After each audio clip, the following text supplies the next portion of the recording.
Bismillahirrahmanirrahim.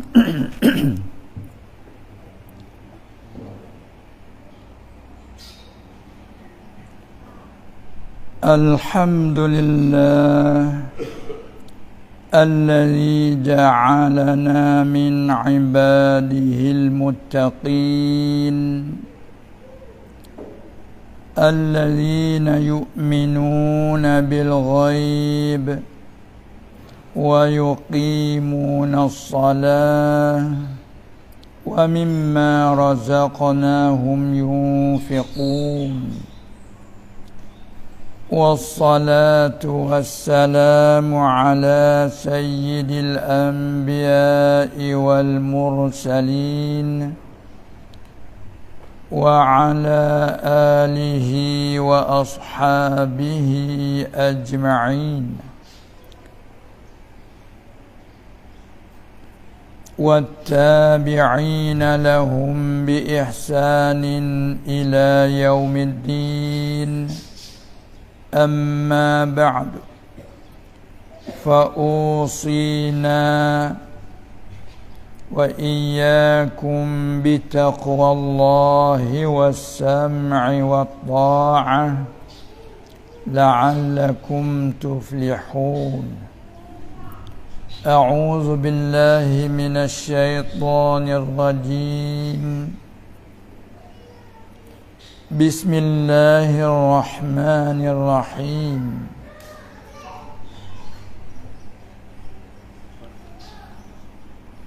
كما أرسلناكم رسولا منكم يتلو عليكم آياتنا ويزكيكم ويعلمكم الكتاب والحكمة ويعلمكم ما لم تكونوا تعلمون فاذكروني أذكركم واشكروا لي ولا تكفرون. Yang mulia Tuan Pengerusi Majlis dan juga yang amat mulia kepada Tuan Guru Pondok Darul Muttaqin Baba Haji Nur Azman, ingat ke Abdul Rahman, dan juga kepada semua hadirin dan juga hadirat yang turut hadir di majlis pada pagi ini, dan juga tidak ketinggalan Tuan Guru Baba Muhammad Nasir. Semuanya moga-moga dirahmati Allah Subhanahu wa taala, juga memberi taufik dan hidayah, dan semoga kita dilanjutkan umur oleh Allah Subhanahu wa taala di dalam keadaan sihat wal afiah, dan juga diberi taufik kepada kita dalam beramal amal yang saleh serta ikhlas hati kerana semata-matanya. Amin ya rabbal alamin.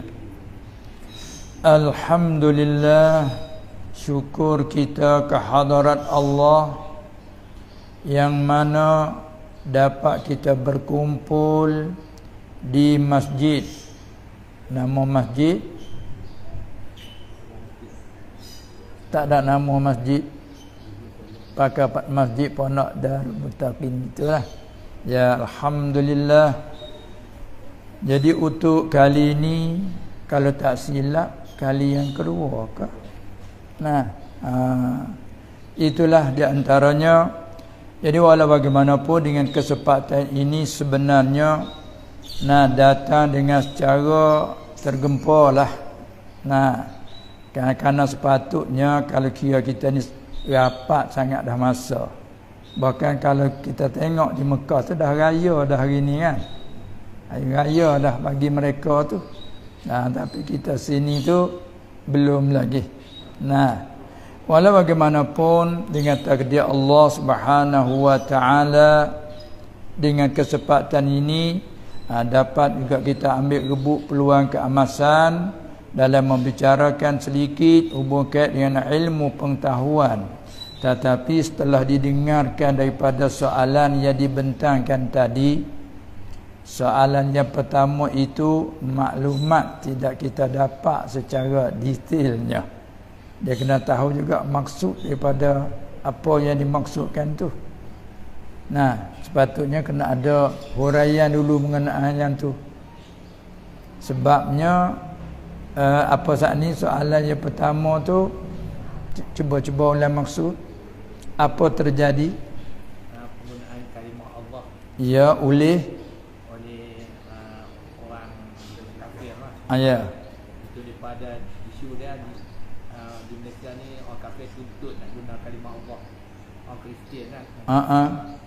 Nak tutup nak guna kalimah Allah. Di dalam gereja mereka. Ya. Hak ni terserah kepada pemimpin dan pemerintah di sinilah. Itu terserah kepada pemimpin lah tu yang berhaknya. Benar tak benar tu terserah situlah.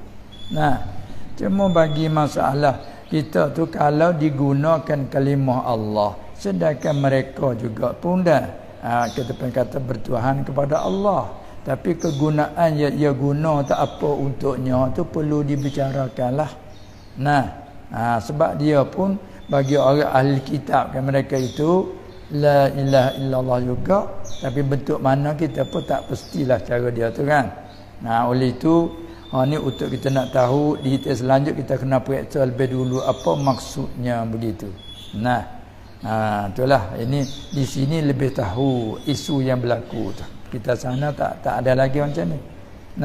Bahkan kalau guna kalimah Allah selalu diguna juga orang yang bukan Islam pun dia sebut Allah dengan lahjah.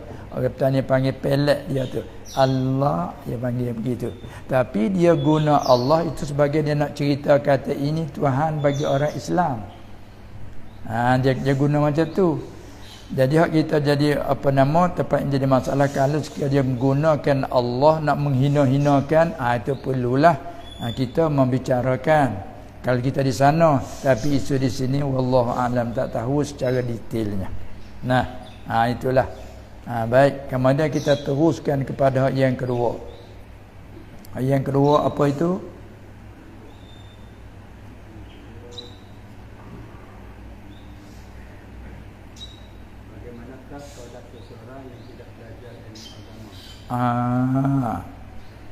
Itu pula balik kepada soalan yang berbunyinya bagaimanakah solat, yakni sembahyang, sebagaimana sudah dihuraikan semalam.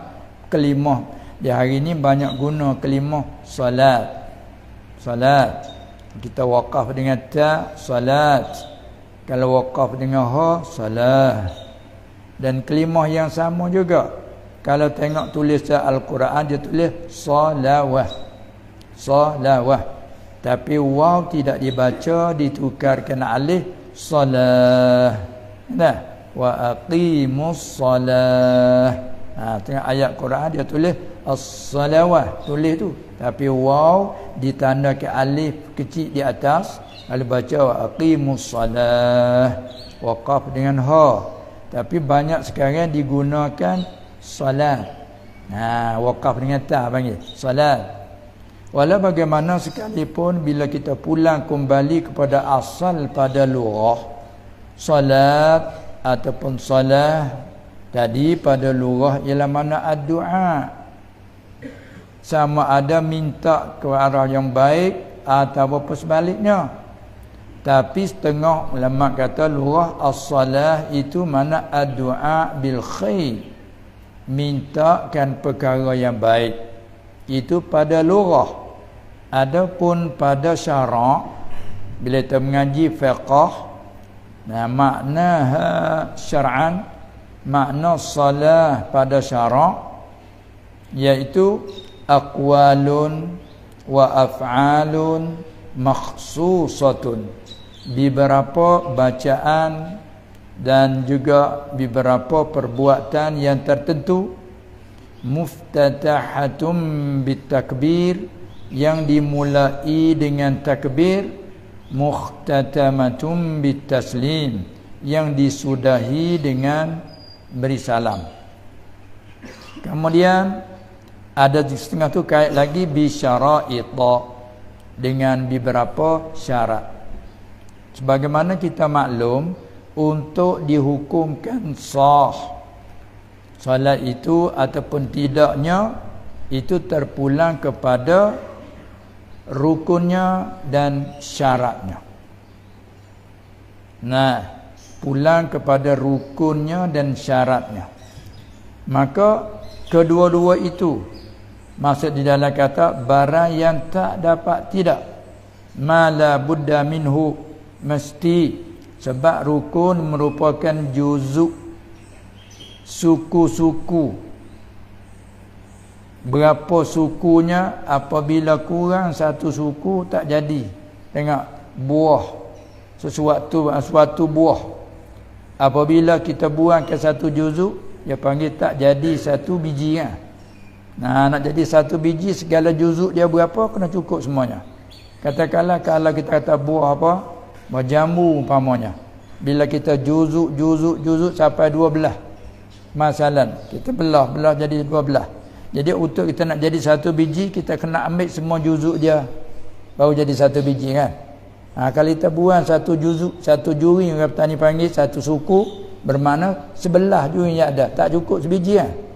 Tak jadi satu biji lah. Itu panggil rukun juzuk dia. Maka kita mengaji dalam mazhab kita Syafi'i, rukun solat berapa? 13. 13 tu atas tak tilik kepada khilaf-khilaf. 13. Kemudian syaratnya pula berapa syarat semua?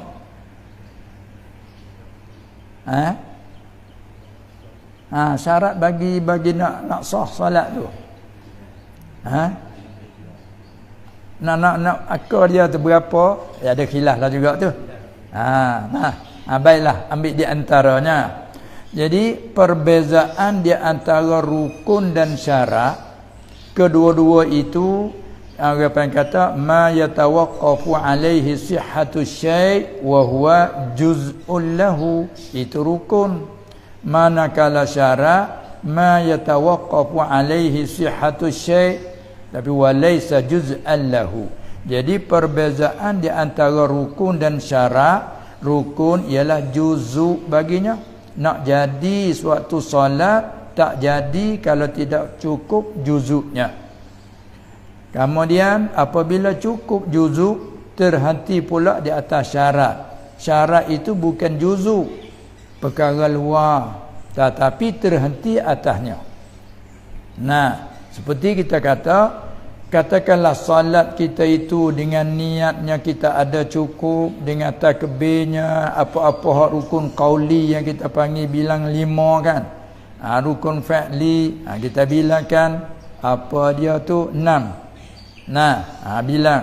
Lepas tu kita capur pula dengan qalbi. Dan ada capur dengan tartib. Jumlahnya lebih kurang 13. Itu belum tilik kepada khilaf tak khilaf lah, tu kita masyhur sudah. Kemudian cukup 13 rukun tadi, kalau sekiranya kita tidak mengadakan syarat, maka tak jadi juga, tak sah dia panggil kan. Sebabnya barang terhati di atasnya oleh sah, tapi ia bukan juzu. Seperti hadapkan qiblat. Suci daripada hadas kecil dan juga hadas besar dengan caranya. Dan kita ada tutupkan aurah bagi lelaki dan juga perempuan, kita maklum semua bagi kita orang solat. Kemudian tepat nak jadi masalahnya, tepat soalan tadi, seorang itu ianya solat tapi dia tidak belajar. Lepas tu bila dia tidak belajar, kita pergi pada satu syarat, satu syarat lagi, nak syarat bagi nak sah sembahyang itu kena mengetahui, kena tahukan kaifiyat sembahyang itu. Nah, lepas tu bila tidak belajar, dia nak tahu mai mana. Ni kena halusi betul soalan tu. Nak tatbik dengan wakil ni kadang-kadang lain. Soalan tu mana kata tidak belajar. Macam mana dia boleh buat dia tidak belajar? Tu. Nah. Berartinya dia pandai tu. Hingga dia tu awam. Sebab nak boleh ke solat, dia kena tahu kaifiat, kena tahu cara-cara. Bagaimana? Dah. Tiba-tiba kalaulah dia tu buat tapi dengan tidak belajar. Bila tak belajar macam mana dia buat lah? Pergi dengan agar-agar gitu kan macam mana? Itu betul sesuai rupa masalah. Sebabnya nak tubik hukum, nak tubik hukum ya bukan. Hukum mudah ya hukum no. Tak sah hukum mudah. Tapi nak pergi ke situ tu kena tatbik dulu, huraian dulu di sini. Karena soal saat ni kata macam mana? Seorang yang solat tapi tidak belajar. Kita kata gini pula. Kalau kita lihat dia tu solat, betul ke tak betul? Kita orang pandai tengok. Kena atau tak kena semuanya dia tu. Tengok situ dulu. Kalau kita tengok okey semuanya dia kan. Satu. Lepas tu dari segi bacaan, kan dia sakut dengan bacaan pula tu. Kalau kita dengar bacaan dia betul. Macam mana pula nak kata tu? Tapi kita soal lagi. Kamu tahu tak dalam sembahyang itu yang wajib dan yang sunat? Dia kata saya pakai kata semua dalam sembahyang tu wajib semuanya. Bagi orang awam sudah memadai. Jangannya di dalam sembahyang ada yang wajib, ada yang sunat. Tapi bila menentukan tak betul. Masalah nak baca Fatihah sunat misalnya. Dia panggil tak betul dalam ta'yin. Itu baru lain. Tapi kalau sekadar i'tiqad ini zon, dia kata semua dalam solat tu wajib. Sebab dia tahu kata sembahyang ni wajib. Maka zon dia semua daripada sembahyang awal sampai akhir wajiblah. Azan dia begitu. Sebagai awam dah memadai. Jadi untuk nak menentukan hukum sah atau tidak sah, kalau dia kata dia tu tak belajar, yang ni tak belajar secara langsung macam mana. Tapi tak belajar langsung macam mana dia buat boleh? Ya begini kan nak contoh Kadang-kadang orang ni dia pandai dengan tak belajar. Maka pandai dengan tak belajar tu mari dari mana? Kemungkinan mari ilham. Seperti contoh orang kerja. Jadi tukang jadi apa, kalau kita tengok pandai ni. Kamu belajar ke? Dah. Kan? Tak belajar, tapi tak belajar macam mana tukang ni? Ni apa yang kata ilham dari Allah, cara buat gini. Kemungkinan begitu. Jadi untuk kita nak semata-mata nak kata apa dia ni tidak sah semata-mata tu, hanya kita pulang dulu. Sebab dia orang awam kan? Dia orang awam. Awam pun dia panggil tak kala sembahyang ni maklum minaddin bidarurah. Kemungkinan dia tengok orang sembahyang kan? Kemungkinan dia tengok orang sembahyang, pak lidah tiruan dia tu jadi dari segi membaca dia ada orang luar biasalah maknanya. Tapi walau bagaimana terpulanglah kepada kalau tak betul, kalau tidak kena dengan rukun dan syarat, walau belajar pun tidak sah kecuali belajar panggil tidak taksir pada belajar. Umpamanya kita baca Fatihah, belajar sungguh-sungguh belajar, tak boleh nak sebut satu kalimah. Waladdallin tak boleh. Waladdall. Waladdall. Nak itu kan? Tak boleh lidah dia dengan siapa guru kata, kamu ni belajar lagi, tapi ya Allah pada adab kata. Maka dia apa tidak taksir pada belajar. Yakni dia dah belajar tapi Tuhan tak bagi. Dia ada satu orang dari kecil sampai ketua, tak boleh nak sebut lah. Siratal lasi. Tak boleh nak sebut siapa dia jadi khatib. Jadi bila baca khutbah. Tapi imam dia tak jadilah. Ada orang di kampung sendiri tu. Dia baca siratal lasi, dia tak boleh nak kata lah. Tak boleh nak kata za. Tapi dia belajar, mengaji, pandai sampai tua, tak boleh nak kata la siratal lasi. Ada tu. Maka itu panggil ummi, tapi yang tidak taksir pada belajar, panggilnya begitu. Maka sembahyang dia tu sah, cuma tak boleh dia nak jadi ke imam lah. Nasbah dengan orang qari di belakang. Malaikat sama-sama ummi, pada masalah sama-sama tak boleh sebut za, tak apalah. Itu jadi masalah tadi tu, digalakkan kita tu kepada belajar. Sungguh-sungguh cuma nak tatbik masalah bila mai kata kebanyakan orang tu sembahyang, solat tapi tidak belajar. Yang dimaksudkan tidak belajar secara kesungguhan tu, tak belajar. Kemungkinan belajar di hari ni tak ada orang melalui ni dengan melalui dengan cara menghadap guru, tidak. Tapi yang paling penting walau bagaimana sekalipun dinasihatkan, naklah kita belajar. Bila kita buat secara belajar, walaupun sedikit kesilapan, kesalahan, semoga-moga diampun oleh Allah Subhanahu Wa Taala. Tapi kalau kita dengan tidak belajar, kebanyakan dan ghaliknya tidak betul lah. Dengan tak belajar tu itulah soalan yang timbul begitu tu. Bagi orang yang solat, tak tinggal solatnya, tapi dia tidak belajar. Situ dah nak hukum macam mana. Dengan semata tak belajar, tak boleh nak hukum lagi. Pulang kepada betul ke tidak betul. Sekiranya kalau dia dibentarkan, aku tengok kamu semayang, kamu tahu-tahunya kamu tak ada belajar, tapi cubamu betulkan aku nak dengar baca-bacaanmu hak wajib-wajib khususnya. Bila dia baca kita dengar, okeylah. Gitu saja. Jadi kita nak buat dengan semata-mata dengan tidak belajar ni, ada kebimbangan. Kadang-kadang tempat silap pun kita tak tahu. Oleh itu hendaklah kita buat sesuatu itu dengan belajar. Kerana di antara syarat bagi nak sah solat itu mengetahuikan kaifiyat sembahyang. Itulah hak yang kita boleh ambil isyarat daripada hadis. Antara lain seorang Arabi dia masuk dalam masjid Nabi sallallahu alaihi wasallam, dia solat. Nabi dak tengok, tak kata apa. Apabila dia mai menghadap Nabi sallallahu alaihi wasallam beri salam, Nabi sambut salam dia, jawab salam dia. Kemudian Nabi kata ke dia, irji anta fasalli fa innaka lam tusalli. Kita tengok situ. Kembali engkau, maknanya solat lagi, sembahyang lagi, kerana sungguhnya engkau ni belum sembahyang. Tengok, sembahyang dah, tapi kata fa innaka lam tusalli, engkau belum sembahyang lagi. Rupa-rupanya sembahyang tak betul lah tu.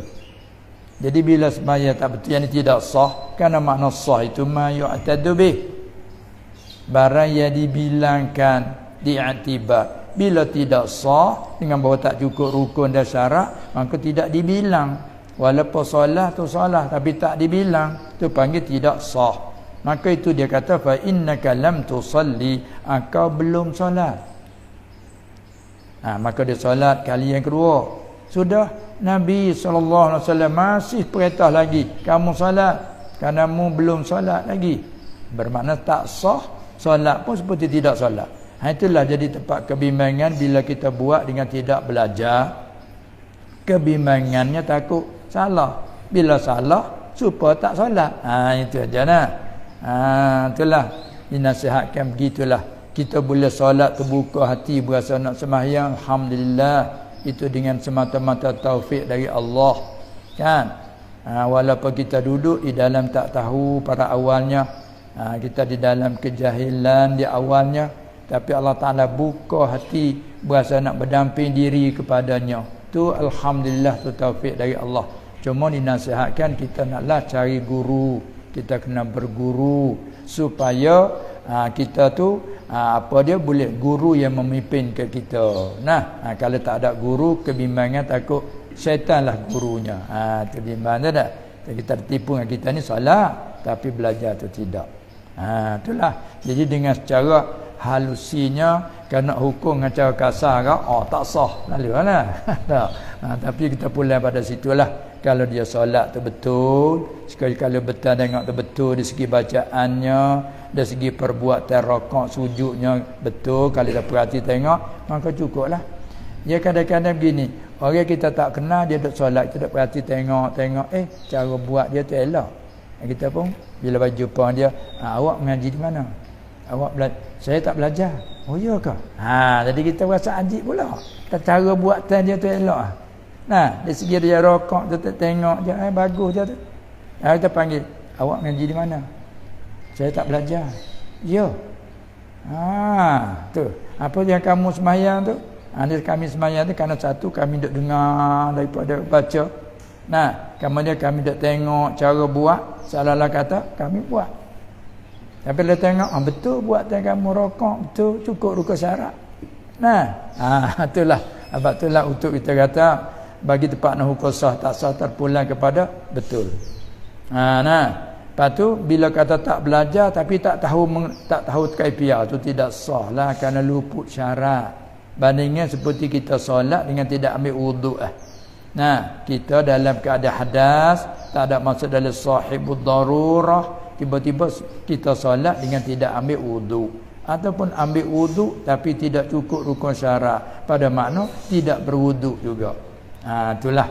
Jadi soalan yang berikut tadi ialah soalan yang telah disebutkan tadi, iaitu merupakan huraian pulang kepada betul ataupun tidak betul, betul nak jadikan sah.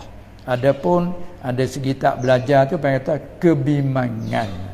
Ada kebimbangan. Itulah dinasihatkan. Hendaklah kita belajar. Setiap kita nak buat apa sesuatu, hendaklah dengan belajar. Itu saja. Kemudian bolehkah taklid mazhab lain dalam masalah binatang kurban yang dinazar? Dia kita ni pulang kepada semua masalah. Hanya di soal itu berkaitan dengan kurban. Kerana kita nak menghadapi kurban ni, maka soalan takut pak dengan kurban. Tapi kalau masalah soal tentang taklid tadi, tu dia kita tak sakut dengan kurban tak kurban, cuma kita letak masalah taklid pada kurban kan. Jadi pada masalah taklid tadi, dia bahas satu bab bercara taklid tu, harus bagi kita taklid mana-mana mazhab, tapi dengan syaratnya. Dia ada syarat pula supaya tak beri jadi ibadat kita baik, qurbah kita baik itu tidak jadi talfiq. Kerana kita maklum bahawa ikhtilaf ulama itu adalah rahmat. Sebab tu bagi orang yang nak taklid, dia kena tahu jalan lah. Contoh seperti kita berjalan di atas jalan di hari ni. Jalan dia banyak, tapi kita nak ikut satu jalan tu, jalan banyak tu, kita kena tahu jalan. Bila tak tahu jalan, kita nak pergi dengan agak-agak, kita tak boleh lah. Kadang-kadang jadi sesat jalan kan. Kalau kita pergi dengan tahu cara, maka tak mengapa. Itulah apa dianya hubung kait dengan masalah taklid mazhab. Tengok tu katakan bab qurbah, bab solat tadi pun kita dah cakap tu turut bagaimana mazhab Syafi'i tadi. Juga bab wuduk tu ibadat. Ibadat. Kalau turut dalam masalah khilaf. Seperti kita kata takbir kali pergi kepada bab ibadat tadi. Khilaf. Dengan mazhab Hanafi, takbir asalkan ucap kalimah menunjuk atas keagungan Allah. Hasil bagi dia. Allahu Azim. Allahu Kabir. Tapi kalau kita cakap atas mazhab kita, tak sah khusus dengan Allah dan Akbar. Kita nak tukar nama Tuhan yang lain pada Allah, tidak sah. Ar-Rahmanu Akbar ataupun Allahu Kabir, Allahu Azim, tidak sah. Tapi kalau mazhab Hanafi memada sah. Wudu, itu ibadat juga. Ibadat wasilah. Kalau tu Hanafi tak ada niat, yakni memadai dengan tak niat. Hanya sempurna wudu dengan niat. Tapi untuk sah tak niat pun cukup. Basuh muka, basuh tangan, sapu kepala dan basuh kaki. Rukun hanya 4 tu je sebut nas di dalam Quran. Adapun niat tidak ada nas dalam Quran. Dalam hadis ihtimal. hanya sah amal dengan niat, hanya sempurna amal dengan niat. Ada khilaf kata. Jadi semua tu bila masalah khilaf yang mari daripada kullum minal Quran wal hadis. Tengok belane cara istinbat. Bila tak ijma' dia ada khilaf. Apabila khilaf, rahmat bagi kita ke bawah untuk nak taklid dan ikut, tapi dengan syaratnya. Nah, itulah dengan syaratnya. Cuma kita pula di antara lain kita kena ra'i. Jadi banyaklah di antara lain nak lahirkan fitnah, jangan. Kita nak jaga ittihadul kalimah. Sekalipun kita tahu beberapa jalan, tapi bawa pada fitnah pada orang lain, jangan. Sebab tu kita orang tahu banyak jalan, terkadang kita kena ra'ikan kepada orang awam. Contoh seperti kata dalam solat, kita tahu bahawasanya baca bismillahirrahmanirrahim, bahkan baca Fatihah tu sendiri pun khilaf juga, kan? Hak jumhur kata kana kinya faqra thumma qra ma tayassara ma'aka minal Quran. Jadi ajar orang al-musi' salatah tadi. Dalam hadis tak kala apabila mau sembahyang, apabila iza qumta ila salah fakabbir, maka dalam situ tak ada ajar apa, takbir. Bab tu khilaf tu. Summa qra ma tayassara ma'aka minal Quran. Kemudian kau bacakan barang yang mudah serta engkau daripada ayat Quran. Sebab itu mazhab Hanafi kata asalkan baca ayat Quran. Nah, dalam solat tu tak baca Fatihah pun jadi asal baca ayat Quran. Tapi jumhur kata murak dengan ayat Quran Fatihah. Sebab tu mazhab kita tak memadai kalau takbir Allahu Akbar, wajah tu dan sebagainya, lepas tu baca qul huwallahu ahad Allahu samad 4 ayat rakaat. Kalau Hanafi iya. Kalau yang kata saya taklid mazhab Hanafi, tapi untuk dia jadi peternah ke orang lain. Itu. Tapi kalau dia jadi imam, baca qul rakaat selalu. Makmum 4 rakaat. Kan? Di mana kata kita tahu beberapa jalan pun kalau kita nak amal hanya untuk diri, jangan memfitnah ke orang lain. Begitu juga kita tahu biarlah kita baca Fatihah tapi basmalah kita tak baca. Sama ada perlahan ataupun nyari. Allahu Akbar kan? Wajah tu siap alhamdulillahi rabbil alamin. Nanti makmum di belakang macam mana? Masalah khilaf kalau tak kelik, ya, tapi jadi fitnah orang lain. Lain pada kita beri ajaran kata begini-gini, semua makmum tu faham masalah. Kita taklid dia tak ada je masalah. Di mana bab taklid mazhab tu pada awalnya harus boleh. Dengan syarat-syaratnya. Itu dia. Tapi di samping itu kita kena ra'i, jaga fitnah. Tengok dah jadi kalut kadang benda khilafiyah, tapi kerana kita guna tak ra'ikan jadi timbul fitnah. Itulah mana dia hari ni tiap banyak sangat, kalau di sini panggil apa, mudah jadi isu. Sini panggil lah mudah jadi isu sangat. Itu dia. Apa sedikit jadi isu ataupun dibuat isu. Kalau kita bercakap dari segi masalah, kadang-kadang ya masalah khilaf, rahmat kita nak taklid dengan syarat, tak ada masalah. Tapi kita kena jaga fitnah. Tu kita tebak ibadat saat ni besar lagi tu ada khilaf, boleh kita taklid. Ini masalah qurbah. Jadi kita berjalankan ngikut bagaimana mazhab kita Syafi'i radhiyallahu anhu. Seperti contoh lagi masalah umur pun seperti juga, kan? Ada pula katakan kambing tak sampai 2 tahun pun boleh. Yang rajanya 2 tahun genap, masuk pada tahun dia ketiga, kan? Jadi kalau nak turut masalah khilaf tu dia banyak sangat masalah khilaf tu. Tapi kita tadilah kita nak jaga juga fitnah. Ittihadul kalimah ni perlu dijagakan. Memecahkan ni, kerana kadang-kadang di akhir ni banyak sekali buat memecah, berpecahan dia panggil. Itu jaga situ. Maka dinasihatkan sebaiknya bila kita kata kita kurban kerja dia wajib, kita wajib atas kita sedekah mentah semuanya. Lepas tu kalau ada jalan lebih baik begini. Lebih baik begini. Kita gerbah wajib. Kemudian kita sedekah mentah semua pada yang lain. Balik yang menerima sedekah tu dia bagi pada kita sebahagian. Tu. Tak ada masalah lah tu. Nah, tapi kalau kata kita tak mau sedekah, nak ambil selalu, itu masalah. Kita sedekah biar habis semua. Lepas tu bagi orang yang menerima sedekah dia ambil dengan sukarela dia bagi sikit. Tu masalah lah tu.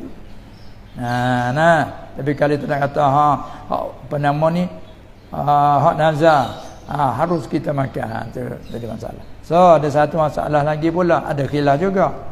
Adakah orang yang bukan Islam boleh makan daging kurban? Ada juga. Hanya kita maklumnya tak boleh. Hatta kalau kita yang menerima daging kurban pun tak boleh kita nak bagi makan. Walau bagaimanapun ada juga kaum mengatakan sebab dia kata tak ada kait wa at'imul qani'a wal mu'tad, tak ada kait. Dengan mukmin kafir ada juga mengatakan gitu. Sebab itulah bagi kita yang tahu untuk nak amal secara tak jadi fitnah, maka tak ada masalah. Tapi kalau nak jadi timbul fitnah, janganlah. Nak jaga usaha tu. Itu di antara lain. Ya. Uraikan masalah muqarabah sama dia. Muqaranah.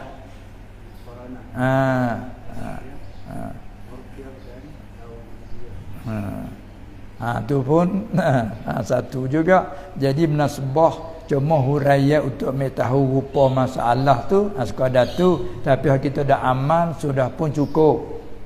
Kita letak di situ dulu. Yang kita dah amal sudah pun cukup. Cuma dalam nak buat pengajian muqaranah, dia pula klik pada mana tu? Pada masalah takbir dengan niat tadi. Apabila solat takbir rukun qauli. Lepas tu niat. Niat tu duk khilaf pula ulama tentang rukun ke syarat. Juzuk ke luar juzuk. Ya khilaf situ sikit. Tapi tak ada khilaf ittifaq bahawasanya niat sembahyang itu ittifaq kata wajib. Kalau dengan tidak sembahyang, dengan tidak niat, tidak sah salatnya. Adapun kalau puasa ada juga khilaf-khilaf. Niat tu. Jadi pendek kata beginilah umumnya di zaman kita, di akhir zaman ni banyak orang mengaji sangat ni.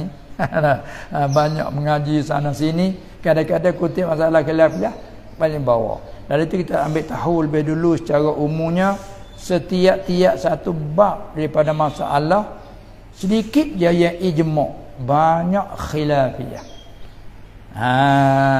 Tetapi ulama-ulama kita ataupun tok guru kita dulu dia ajar untuk amal. Bila ajar untuk amal, dia pilihkan hak yang elok-elok kita amal. Tu je. Jadi ambil kalau katakan ke muktamad, dia tak ada ajar lagi muktamad, tak muktamad, rajah, tak rajah. Untuk orang awak amal, ni bawa yang ni. Ni rukun begini. Dia tak royak kata muktamad, tak muktamad. Dia ajar supaya kita amal dulu. Lepas tu kalau lah kita nak tahu lebih lanjut lagi, kita belajar lagi dia kau tahu jalan kau banyak. Itu masalahnya. Kemudian nak timbul, nak lahirkan muqaranah, dia mari daripada takbir rukun qauli, kan apa baca di lidah, saku pak dengar lidah. Kemudian ada pula niat. Niat ni kerja hati, apa yang rukun qalbi. Itu bila takkan kata rukun ala kulliha, niat wajib. Maka di antara rukun qalbi dengan rukun qauli, apabila kita katakan rukun, dia juzuk. Kalau bila atas kata niat tu bukan rukun syarat, tu memadai sebelum tu. Dia khilaf situ, mari khilaf. Jadi khilaf situ. Kita nak bila atas rukun, baru dia tubik muqaranah.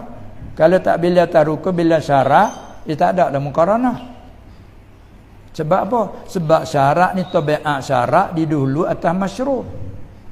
Contohnya, kita nak solat, wuduk kita tak ada. Ambil wuduk dulu. Wuduk nak sedia wuduk dulu.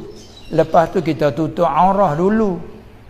Kan, bukan masa kita takbir Allah tu pusat duk luar, baru kau pakai. Tidak. Dia kena tituk dulu. Dia sabit dengan syarat, dia baiat syarat di dulu atas masyrut. Hadap ke belak dulu. Tengok tak, kalau kita tak tahu pihak belak, kita kena ijtihad, tapi kita tanya mana ke belak. Ni kita mari sini, mana ke belak? Tengok nak tahu ke belak dulu. Supaya kita nak menghadap. Nah, apa tu? Kita ada wuduk siap-siap dah. Sebab siapa ada wuduk, siapa tak ada wuduk lagi, sila kita nak solatnya, ambil wuduk dulu. Ni panggil semua tu syarat. Sebab tu kata syarat ni luar daripada juzuk, bukan juzuk. Bila syarat mesti dia kena didulukan. Hadap ke belak didulukan, tutup aurah, apa suci daripada hadas dan kecil dan besar, semua tu dulu. Kemudian niat solat tu rukun ke syarat. Atas bila kata syarat, tak ada lah muqaranah. Faham itu dulu. Sebab tu dia memadai dengan kita mari hati azam nak solat kan. Jika kalau tanya mana ni? Nak pergi semaya lah, belum semaya lagi. Ataupun dah ambil wuduk, tak ada semaya lagi. Hati tu dah niat dah. Tapi ketika tu dia tak panggil lagi niat pada syarak diisi mazhab kita Syafi'i. Panggil apa tu? Panggil azam. Panggil azam. Sebab nak panggil niat tu kita pergi kepada apa? Qasdus syai' muqtarinan bi fi'li. Itu bila atas tu. Nah, kemudian apabila atas kau kata di bila syarak, kita mari nak solat tu hati dah azam dah. Siapa? Allahu Akbar. Sebab tu bagi mereka dia senang dalam takbir, senang. Tak apa kita susah. Allah pejam mata lagi. Tu duk tarik mari tu. Lebih lagi kita duk tarik, duk ingat sahaja aku sembahyang fardu zuhur. Dia duk tarik tu. Hadis sunnah si duk tarik, dia susah kita. Allah ada tangan di gini. Allah. Bagi orang yang tadi dia kata dia mari azan pula dah. Nampak hadap siap dah. Allahu Akbar. Senang. Itu atas kaum bila syarat, iya. Tak ada bercakap tentang muqaranah. Mai kita nak bercakap lagi, kita dah bawa niat adalah rukun. Bila rukun dia juzuk tadi. Kalau ibarat kata 12 juzuk, 13 juzuk. Maka kalau buah sebiji kita juzuk buat 13. Kita cabut satu. Tak dia tinggal pak dia ni. Kita kena ambil pergi penuh situ baru cukup satu biji kan. Kita juri, panggil juri. Sini panggil apa? Jurai. Kita juraikan 13 jurai. Itu dah? Ya. Rukun 13 ibarat satu biji buah. Buah jambu umpamanya kita juraikan 13. Jurai 13. Jurai dah kita. Kita cabut satu jurai Tercabut tu tinggal kosong situ kan. Tak cukuplah satu biji. Bila kita ambil pergi masuk, cukup satu biji. Demikianlah wirti masalah kata rukun macam tu. Rukun sembahyang 13 jurai. Kita boleh situ dah masa tu. Tu dia. Kita buang satu, tak cukup lah. Tak cukup dia panggil tak jadi la tanaqidu. Ibarat lagi kita. La tanaqidu. Tak jadilah kan kita buang satu jurai ni. Kita masuk balik. Cukup satu biji ya. Oleh kerana niat ni dikirakan rukun juzuk, mestilah juzuk ni dia kena berserta dengan kerana niat apa? Qasad. Semata-mata qasad dia panggil niat pada lurah. Kalau kita mengaji niat, wa makna niat lughatan mutlaqul qasdi. Semata-mata menyajai hati panggil niatlah pada luar. Apa menyaja kita tu? Kuat. Sekadar hajis khatir hadithin naf mutabak qasad dah. Azam. Tempat itu cara azam. Masalah kita tengok aku tak sembahyang lagi, bangun ambil wuduk. Hati betul-betul nak sembahyang dah tu. Ambil pakaian sudah pakai menuju ke masjid. Kalau dia tanya ke mana? Nak pergi sembahyang. Mana nak pergi sembahyang di masjid? Maknanya begitulah azam tu. Tapi tak panggil niat pada syarat lagi, kerana nak panggil niat dia tak ada qasdus syai' muqtarinan bi fi'li ai bi awwali fi'lihi, dia mudah lagi. Maka niat kita tadi diserta dengan Allahu Akbar. Tu terbit satu nama panggil muqaranah, menyertai kan. Qasad kita sengaja kita nak buat sesuatu tu menyertai dengan permulaan. Gak permulaan solat mula di mana takrif tadi? Muftatahatum bit takbir. Yang dimulai dengan takbir. Mana permulaan takbir? Cara zahir tu permulaan dia takbir, maka niat ni diserta dengan permulaan. Bila diserta tu panggil muqaranah, niat dengan takbir. Maka cara muqaranah tu ulama mai bagi pula adanya kamal, sempurna. Ada panggil uruf, sempurna pada pengenalan panggilan kata, panggilan kata berserta, cukuplah walaupun tidak sempurna. Ada pula panggil tauzi', hencer. Sini panggil dah hencer, bagi-bagi hencer. Panggil apa sini? Panggil apa? Linci. Panggil apa? Masalah.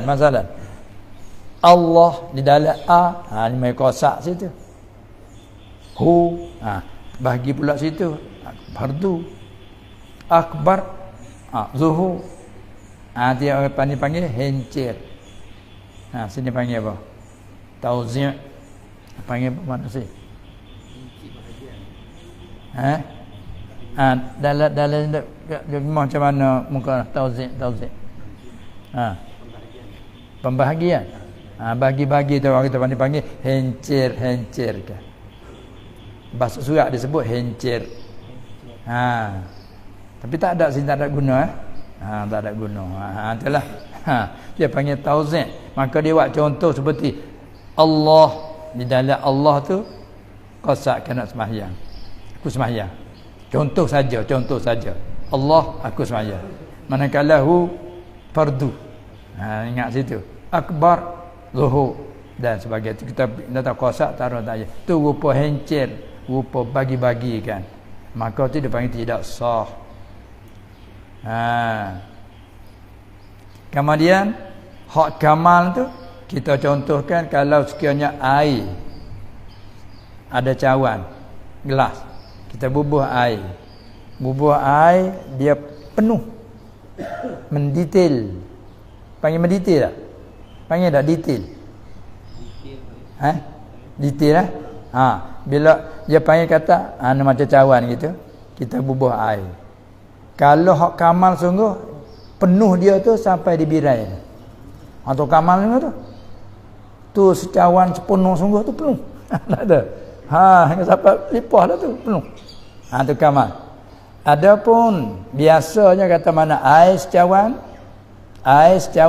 ada pergi ke kedai minum teh. Biasanya tuan kedai teh dia buah macam mana dalam gelas, dalam cawan.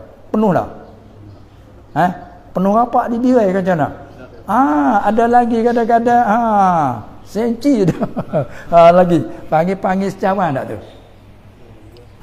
Tu uruh dia panggil lagu tu. Ni kalau ada air boleh tahu contoh situ. Boleh ada cawan tu. Kita ambil air bubuh dalam cawan penuh sampai di birai. Tu kamal. Cawan sungguh tu. Siapa pergi tu tupah. Tapi kalau kita bubuh ada lagi nak sampai di birai tu ni. Jari lagi nak sampai di birai. Maka kalau tanya ini panggil air secawan tak ni? Panggil air secawan tapi tidak sepenuhnya. Itu panggil uruf lagu tu.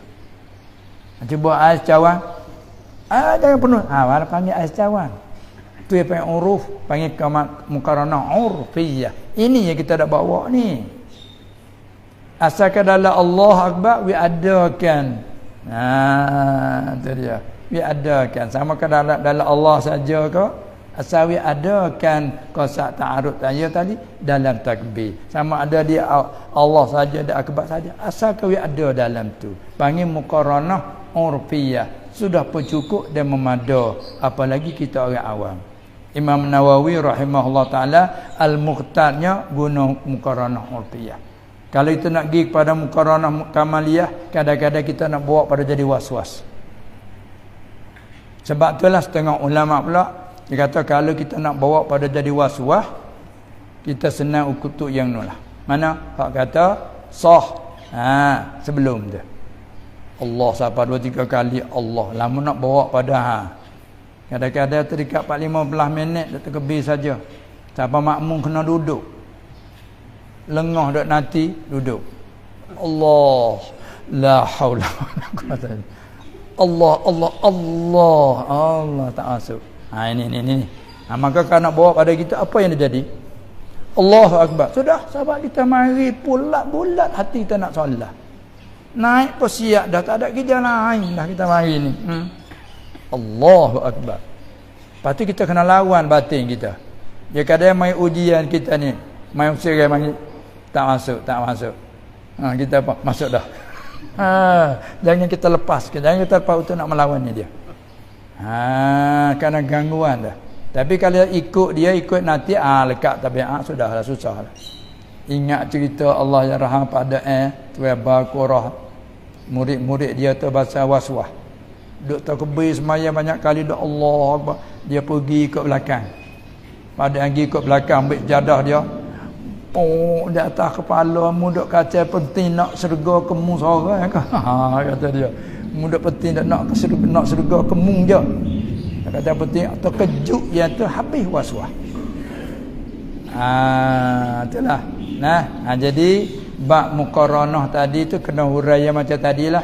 Kita bina dulu atas kau membilakan kata niat itu adalah juzuk. Bila juzuk mesti kena menyertai. Kerana juzuknya apa yang kata tadilah.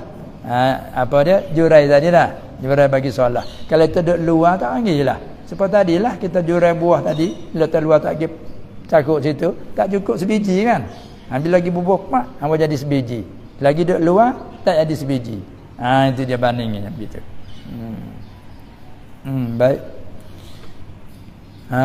Itulah kita diajar. Kita duk belajar dalam kitab ulama dahurat untuk kita jadikan amal. Tapi kalau untuk kita nak mengetahuikan beberapa masalah, khilaf banyak sangat. Sebab tu dinasihatkan tadi bahawa kalau kita nak gunakan khilaf nak apa tu kita jaga jangan jadi menimbulkan isu kat sini kata. Jadi isu. Ada setengah saudara kita dia duk cerita ni sebelah Johor. Dia duk mengajar akhirnya tak boleh. Sebab dia ajar bab tak ada yang lain sekali. Bab masalah letak tangan je. Dia ajar kata kita semaya 4 rakaat ni boleh semaya dengan 4 mazhab kata dia. Dia nyata lagu tu. Lagu mana? Rakaat pertama kita ambil Allahu akbar kan? Kita letak sini. Letak sini. Lepas tu manakala rakaat yang kedua kita nak rakaat yang kedua kita letak sini. Manakala rakaat yang ketiga kita bawa letak di bawah pusat. Di hari-hari. Masuk rakaat yang keempat kita lepaskan. Tu gak gegek. Ini masalah. Ini mai panggil buat isu ni. Jangan buat begitu, nak ajar sebab lagu tu nak ayat tak. Boleh saja kita semaya 4 rakaat. Rakaat pertama tak sini, rakaat yang kedua tak di sini, rakaat yang ketiga tak bawa di hari-hari tu bawah pusat, rakaat yang keempat kita lepas je. Ini jadi gegek timbul isu. Maka nasihat kepadanya, jangan macam ni. Ini apa yang tak kena dari segi cerita tak kena. Masalah ya memang masalah begitu. Mazhab Maliki dia lepas irsal. Yang masyhur dalam mazhab Maliki irsal. Pada yang elak pula dah. Yang elak katakan kerana kita solat dalam sembahyang ni tak usah kita nak iktimak di atas yang lain pada Allah. Jadi kalau letak ni maknanya kita ada iktimak dah. Nampak wajah dia tu. Lepaskan. Kerana kita nak menghadap betul-betul pada Allah Ta'ala. Tawajuh kita sebagaimana kita baca dalam doa kita. Wajjahtu wajhiya lillazi fataras samawati wal ardh. Lalu tu tak ada nak iktimak tak apa-apa. Kalau tak saya nak ada iktimak. Tu jalannya wajah dia di antaranya. Lalu tu irsal. Tapi bukanlah ittifaq juga. Yang masyhur dalam riwayat Imam Malik. Ada 2-3 riwayat. Tapi kita pergi cerita lagu tu kita boleh semaya 4 rakaat dengan jadi timbullah isu. Nasihat kita ni kamu cerita tak betul lagu ni. Itulah di antara lain. Betul nasihat sangat tu. Lah ni suka sangat mengeluarkan masalah-masalah yang ganjil kadang-kadang. Itu dia. Baik. Jadi pada umumnya tadilah untuk kita nak taklid dengan mazhab harus, tapi dengan syarat-syaratnya. Baik. Bagaimanakah cara untuk mendapat ilmu yang istiqamah dalam istiqamah arti tekun dan tetap. Wastaqim kama umirta. Al-istiqamatu khairum min alfi karamah, kata orang ahli sufi. Istiqamah ni ambil daripada qama yaqumu qiyam, betul lah. Qama yaqumu qiyam, berdiri, tetap, teguh, betul. Banyak arti dia tu. Daripada qiyam tu. Tengok kita dalam solat, berdiri betul. Berdiri betul. Tapi apa orang sini kata apa? Betul ya? Betul. Berdiri betul. Dia. Kalau itu qiyam arti betul. Betul dah serta pula tetap.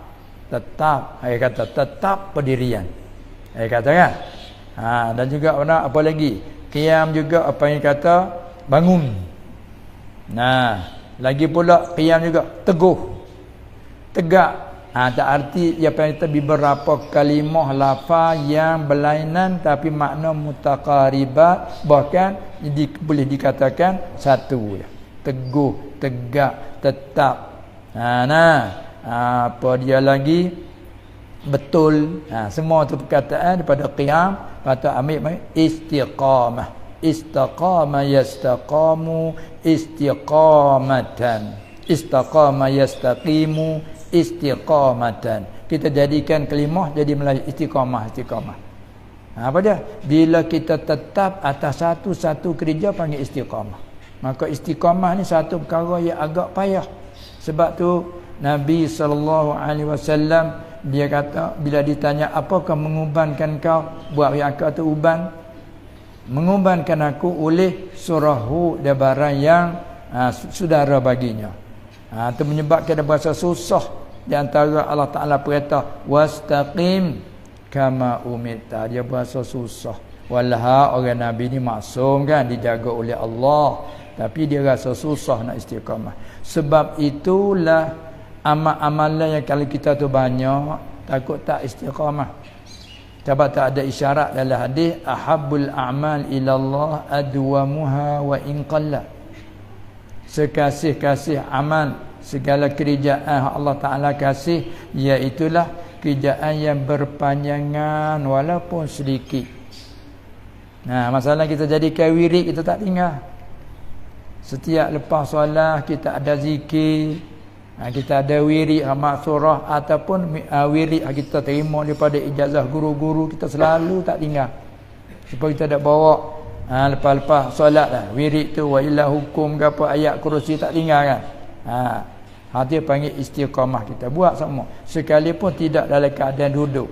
Tekah kita tak ada berasa ada dia tekah kita berasa ada lorak, ada gaduh, tani panggil.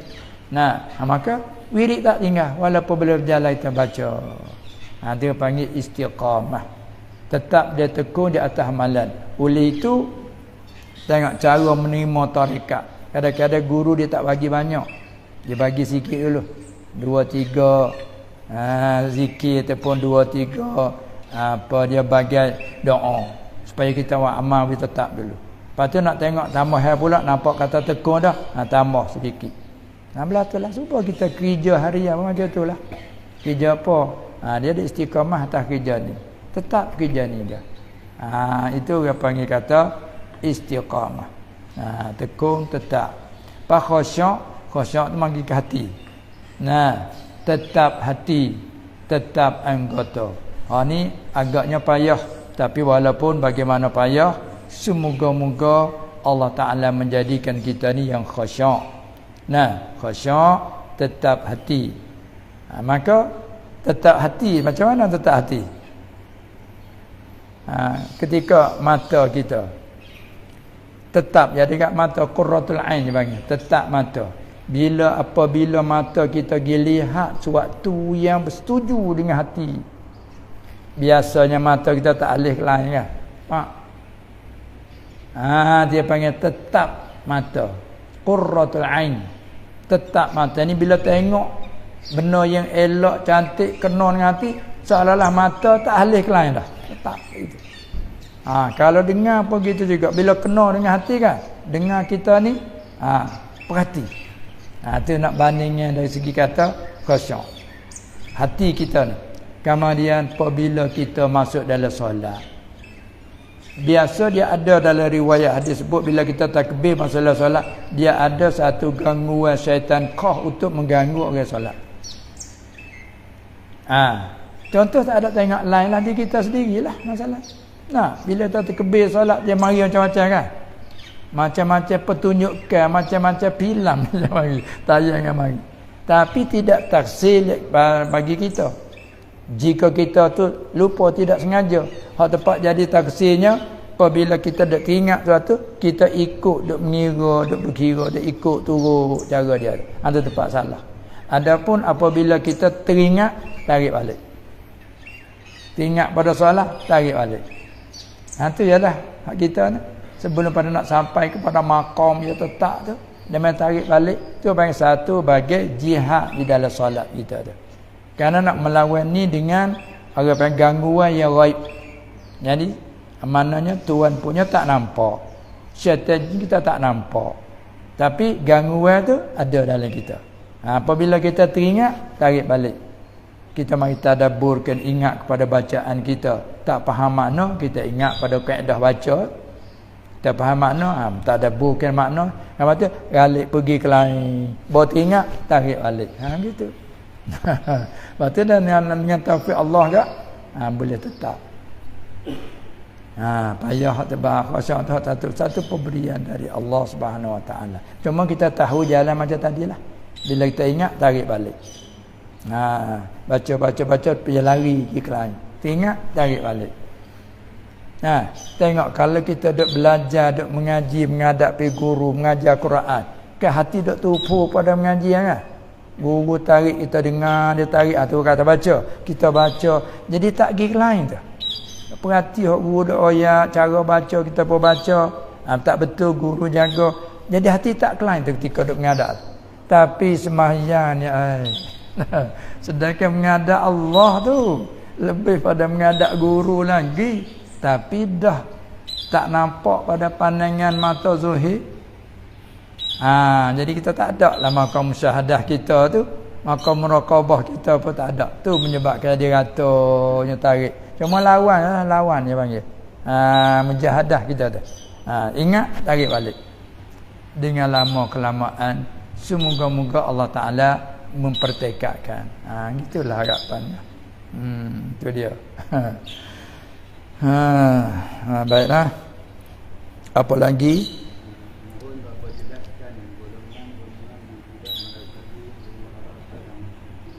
Apa dah?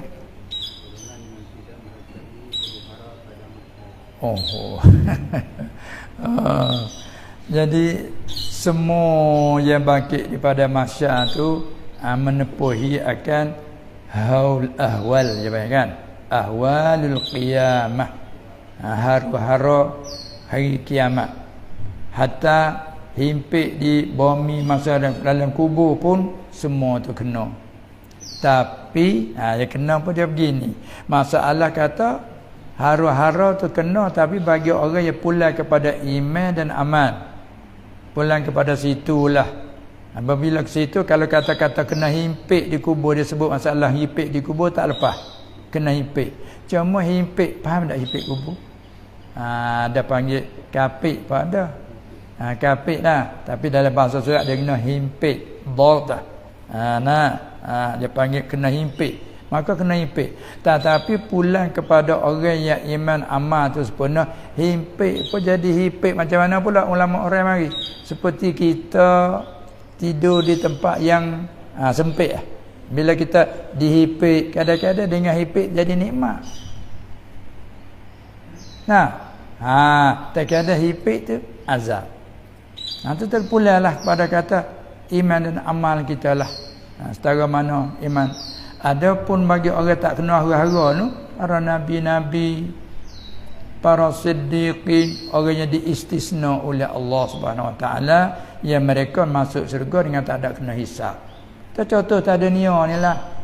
Ya ada contoh, walaupun perkara ni lagi akan datang, tapi contoh dia ada di dunia ni. Sebab itulah kita lihat dunia ni suruh sampai pada akhirat. Yang tengok sebagai ambil iktibar. Nah contoh, kita dalam perjalanan, kalau ada reblok depan, gigi temu reblok, gigi ada api isyarat. Nah, kena berhenti, ada tahan kena berhenti. Tapi kalau pembesar lalu, nak tahan tak?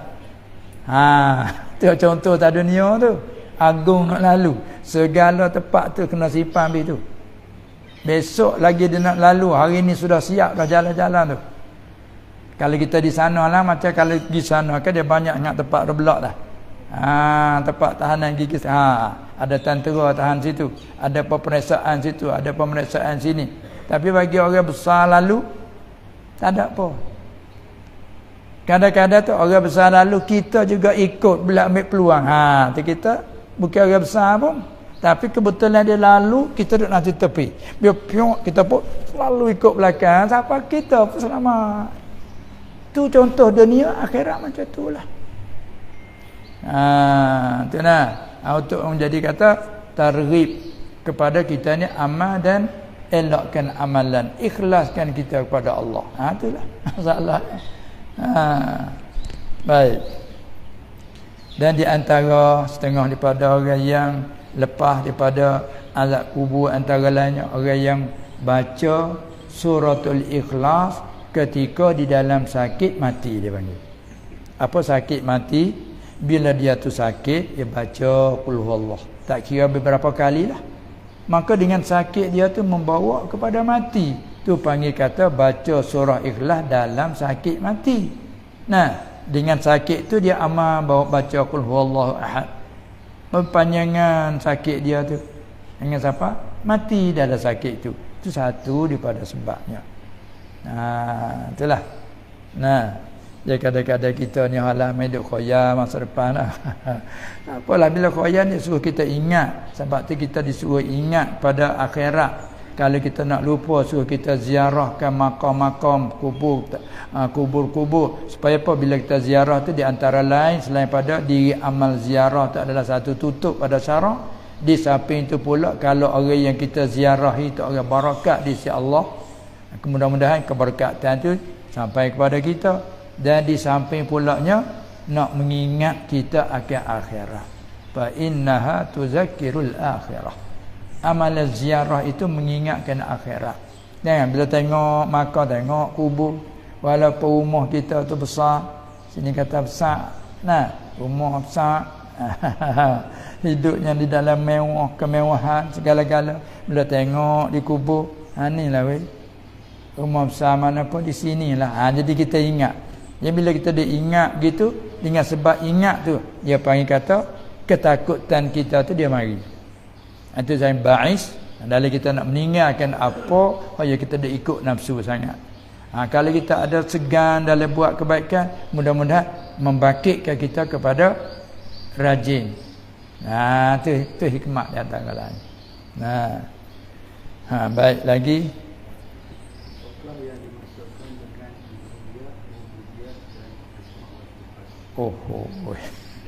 Hebat saja ni. Ni kena duduk pondok ni.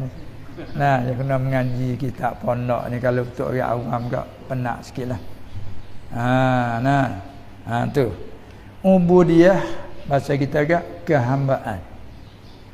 Kehambaan. Gak kita ni kena kita ni hamba bukan? Walaupun kita jadi apa? Ni mana kata ni dia pergi kepada cara makam Isa adalah. Jadi kena diri panggil ilmu mengenal diri. Dia saku ngatu tu. Kalau kita fikir pula, bagaimana tak kenal diri? Bukan maksud diri ni. Pada maknanya kita kenal diri, apa kenal diri? Bila kenal diri, kenallah Tuhannya. Apa di antara sifat diri kita ni? Di antara sifat diri kita ni ubudiyah, kehambaan. Sebab tu Allah Ta'ala panggil kepada kita tu hamba. Ya ayyuhan nasu budu rabbakumul ladzi khalaqakum. Allah panggil hai segala manusia, ubudu. Kita nak pergi pada ubudiyah, kita kena dengan kalimah dia dulu. Abada, ya'budu, ibadatan, ubudiyatan. Dia panggil kan. Maka tu sifat kehambaan. Sebab kita ni bersifat dengan kehambaan, itulah kita letak, bila kita letak nama kita tersangkut dengan hamba. Abdullah, bukan? Hamba Allah. Abdur Rahman. Sesuai lah dengan kita ni bersifat dengan ubudiyah. Sama ada kita sedar tak sedar pun, hakikatnya kita ni bersifat dengan ubudiyah. Tiba-tiba bila kita bersifat dengan ubudiyah, mestilah hamba. Hamba siapa? Boleh nak kata hamba semata-mata, tak ada idhafah, tak ada sana kepada siapa? Kita qoli. Kita cakap hanya pula kita ni jadi qoli. Tentu qoli dia ada token. Kita ni kaki tangan siapa? Ya adalah bos dia tu. Dia mesti dah mudhaf ilaih dia kena sangkut. Bila kita cakap ubudiyah bagi siapa? Ubudiyah bagi Allah. Allah tu kan Rabb, rububiyah. Sebab ubudu rabbakum. Kalau kita nak pada umumnya, perhambalah kamu akan Tuhan yang menciptakan kamu. Kita sanggup jadi hamba. Kalau tak sanggup jadi hamba pun, hakikat kita adalah hamba. Maka Nabi kenal situ tu. Bukan senang tu. Walaupun kita ada jawatan, kadang-kadang kita ni terhijab dengan jawatan. Kita jawatan jadi jawatan apa? Datuk tu, datuk ni kan. Kalau kita ni tok guru, tok imam, kita kira supaya ni. Tok guru, tok imam, kita ada jawatan. Maka kadang-kadang tu jawatan tu kita kena bila tahu kata kita ni sifat ubudiyah keadaan hamba, maka segala jawatan dia majak semua tu, bukan hakiki sekali. Maka tu dalam ilmu tasawuf mengajar Nabi kenal diri tu. Nabi kita ingat hakikat kita adalah hamba, ubudiyah. Walaupun kita dapat pangkat, walaupun kita dapat nama, kekayaan yang kaya, semua tu majak. Dia sakut bengak asma ngapa ni bukan dengan sebentar masa kena hurai lama. Kena mengaji lama. Tak dia dengan masa geting tak sudah. Lama nak mengaji dia. Tu nak kenal hakikat kita. Jadi kita ni bersifat dengan ubudiyah, kehambaan. Bila hamba siapa? Hamba bagi Tuhan. Kita ada ketuanan iaitu rububiyah. Siapa dia? Sifat bagi Allah. Zat Allah bersifat dengan rububiyah. Sebab tu tubik nama Rabb. Adapun kita ni bersifat dengan ubudiyah. Sebab tu kita ni abd. Kadang-kadang kita cakap Melayu hamba abdi. Ada cakap itu tak? Hamba Melayu abdi campur Arab. Hamba abdi. Kita ni hamba abdi. Nanti campur dah tu. Abdi Arab. Hamba Melayu, hamba abdi. Kita ni hamba abdi. Tubuh kita ni hamba. Sebab apa panggil hamba? Kerana kita bersifat dengan ubudiyah, kehambaan. Pas kita ni panggil orang merdeka. Merdeka apa tu? Hur. Kita nak ada sifat hurriyah, panggil orang merdeka. Syarat nak wajib atasnya jemaat kena orang hurriyah, merdeka. Nak keluar apa tu? Nak keluar hamba saya. Tu orang panggil apa tu? Waktu duk kecak atas majak tu. Tapi bila kelih hakikat, semua tu hamba pada umum. Walaupun jadi raja, jawatan dunia. Hakikat kehambaan. Apa dia kita jangan suruh ingat situ tu. Walau terjadi apa pun, tengok Nabi SAW. Dia tu Allah Ta'ala Nabi pangkat dia nubuwah. Itu dipanggil sifat kenabian, nubuwah. Manakala bersifat zat, bersifat dengan nubuwah, zat tu panggil Nabi. Kerana bersifat dengan nubuwah. Di samping nubuwah ada pula bersifat dengan risalah. Sebab dia bersifat dengan kerasulan, tu dia panggil Rasul. Tapi walaupun dia tu nabi lagi rasul jawatan tinggi bila diberi pilih oleh Allah. Antara nabi lagi raja, nabi lagi hamba. Nabi sallallahu alaihi wasallam pilih nabi lagi hamba. Dia suka tu. Dia nak ajar, walah dia jawatan tinggi. Kalau dia pilih nabi lagi raja pun Allah, tak kalau Allah bersifat rububiyah, Allah Rabb. Tak kalau kita bersifat dengan ubudiyah, kita abd. Habaq kita abdu kepada nama dia Rahman, abdu kepada Al-Malik, abdu kepada Ar-Razzaq. Sebab tu kalau dia abdu pada Al-Muttalib, atau ditukar tu. Malik, betul selalu. Kerana Al-Malik salah satu nama Tuhan kan. Huwallahu allazi la ilaha illa huwa alimul ghaib wasyahadah. Apa dia? Huwar Rahmanur Rahim kan. Lepas pada tu mari Al-Malikul Quddus, tu setengah nama Tuhan. Kita Abdul Malik, betul Al-Malik. Kalau terjemah di segi lugah, apa Al-Malik? Yang memerintah. Katakan lain, raja. Jadi hakikat siapa raja? Allah. Lepas tu kita dak panggil juga kepada makhluk manusia ni Al-Malik.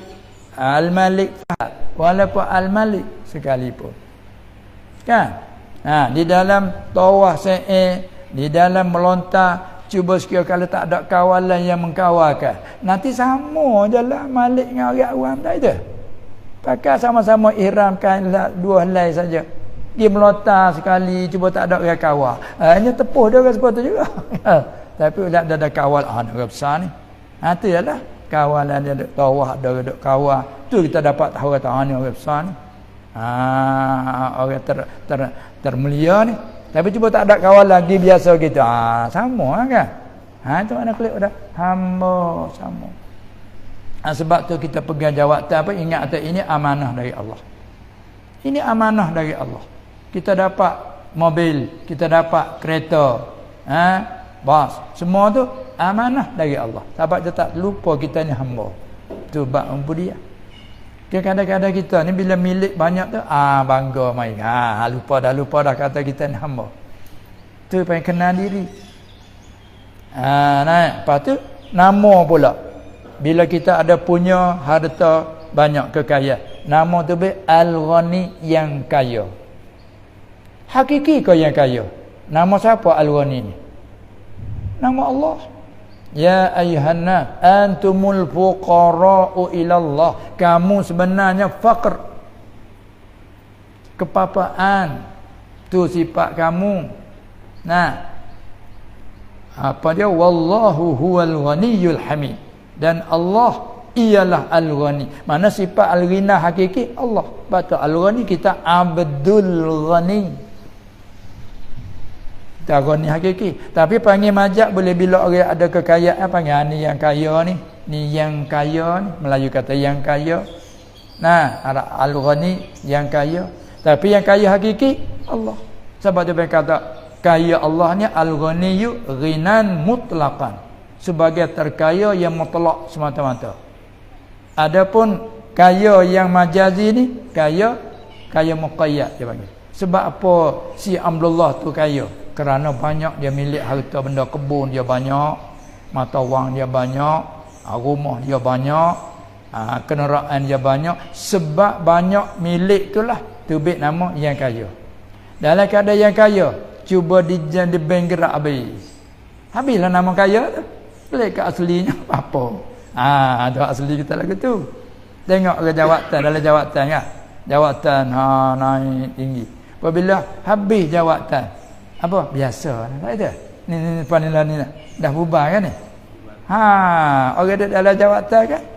Apa sekarang? Tak ada apa-apa, biasa. Biasa. Kau dulu duk panggil apa? YB ke masalah MB ke sini panggil. Kita sana tu so panggil soco, tu panggil kelimah ya. Tapi bila sudah berubah habis. Jadi pola ni ada apa dah? Tu mana kata klik ke asal. Itu klik ke asal. Kalau asal jalan kaki lah. Tapi tu ke ada kereta nak pergi tak boleh dah habis dah jam dah. Jalan kaki klik ke asal. Itu dah. Tu kembali kepada aslinya. Itulah asli kita hamba. Dia terlupalah hamba. Walau kaya pun hamba. Sampai tu Nabi sallallahu alaihi wasallam bila dipilih ke dia tu, dia pilih hamba. Maka Allah Taala pun panggil hamba ke dia. Wa in kuntum fi raibin mimma nazzalna ala abdina. Dia panggil ke dia hamba. Subhanallazi asra bi 'abdihi. Murad abdi kena ke dia lah tu. Dia nak ajar kita umat. Walau jawatan nak lebih pada dia tak ada. Dia yang tidak ucap sama Sayyidul Khalqi wal Anam, Sayyidul Anbiya wal Mursalin, Ashraful Anbiya wal Mursalin. Kali tidak ucap kelebihan dia bukan main. Tak ada nak lebih pada dia. Ana Sayyidu waladi Adam. Satu riwayat ana Sayyidun Nas. Bukan main tu. Tinggi sekali, lebih sekali. Tapi dia suka hamba. Kita ni, aku bukan hamba-mu. Dia pasal satu keji hamba ni nak. Tu ingat gitu. Tu ilmu ni bila tanya situ, dia nak pergi situ. Senantiasa kita ni ingat gitu. Kita hamba, ubudu rabbakum. Dah mu hamba, perhambalah kamu akan Tuhan kamu. Tuhan mana? Allazi khalaqakum, yang telah mencipta iakan kamu. Tu supaya kita ingat situ. Bila kita kerja apa pun tak lupa ke dia, tak lupa ke dia. Tu dalam ilmu tasawuf bicaranya. Ilmu tasawuf bicara waktu panggil macam-macam panggilan tu. Makrifat, tarekat. Ya pecahan daripada situlah tangga nak pergi kepada sampai di sana, ya ada tangga jalanan. Supaya tadilah juga nak pergi hukum kepada sah salah satu ibadat melalui belajar kan. Itu pada umumnya tak pergi ke lain. Nak wisah pegangan pun begitu juga. Kerana pegang kita dalam hidup dia ada pegangan. Semua orang ada pegangan, tak ada tak berpegang. Sebab kita ada akal. Bila ada akal semua berpegang. Tapi dengan apakah kita berpegang? Situ tempat tu. Kita ada berpegang. Kalau orang kaya kadang-kadang dia berasa banggakan dia duk pegang dengan kekayaan dia. Dia pegang dengan tu. Dia pengen berpegang dengan makhluk terhijab daripada tuannya. Lupa ke Tuhan. Kita ada jawatan, berpegang dengan jawatan kita. Lupa ke hakikat Allah Taala dia. Maka bila kita mengaji untuk nak mengingat balik situlah kita mengaji setiap. Dan pegangan kita tujukan kepada pegangan ahli sunnah wal jamaah. Itu nak kita nak belajar dalam medan cara akidah pula. Pendek kata, secara kesimpulan sekali, dalam hidup kita mestilah adakan majlis pelajaran agama. Itu maksudnya. Bila kata pelajaran agama, sebagai asasnya usuluddin, pegangan. Lepas tu sebagai amalan bangunan di atas ni, itu fiqh yang zahir. Juga tak cukup lagi, kena ada fiqh batin. Itu panggil tasawuf. Tiga inilah yang panggil ilmu syar'i. Tiga-tiga ini tempat ambilnya Quran dan hadis.